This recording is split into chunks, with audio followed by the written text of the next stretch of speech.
அப்படியே ட்ரான்ஸ்ஃபர் பண்ணீங்களா இல்லை எப்படி பண்ணுறீங்க? அப்படியே லெட்டர் கொடுத்து தான் ஆர்டிஜிஎஸ். நீங்கள் வேறு யாரும் வாங்கலாம். அவ்வளோதான் எடுத்துருவோம்.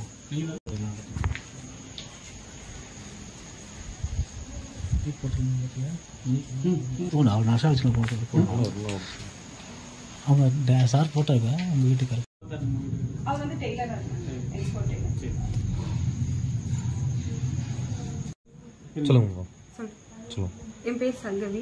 என்னோட கணவர் வந்து பேர் ரமேஷ். அவர் வந்து போன மாதம் வந்து கூட்ட நெரிசலில் விஜய் மீட்டிங்க்கு போய் இறந்துட்டாருங்க சார். அவர் இறந்துட்டாரு. அவர் இறந்ததுக்காக ஆறுதல் தெரிவிக்க சொல்லியிருந்தாங்க. ஆனால் அது ஆறுதல் தெரிவித்து பணம் எங்களுக்கு வந்து கொடுக்குறேன்னு தான் சொல்லல. அவர் வந்து டைரெக்டாக வந்து எங்களுக்கு ஆறுதல் தெரிவிக்கிறேன்னு தாங்க சார் சொல்லியிருந்தாரு. நாங்கள் வந்து ஆறுதலை தான் சார் பெருசாக எதிர்பார்த்தோம். எங்களுக்கு வந்து பணம் பெருசு கிடையாது. நாங்கள் இந்த மாதிரி கூட்டத்துக்கு இன்னைக்கு போகலை. அவங்க கூப்பிட்டுருந்தாங்க, நாங்கள் போகலை. ஆனால் எங்களுக்கே தெரியாமல் எங்கள் பேரை 3 பேர் மிஸ்யூஸ் பண்ணி போயிருக்காங்க. எங்களோட ரிலேட்டிவ்னு சொல்லி அவங்க போயிருக்காங்க. யாருன்னு தெரியல. யாருன்னு தெரியல.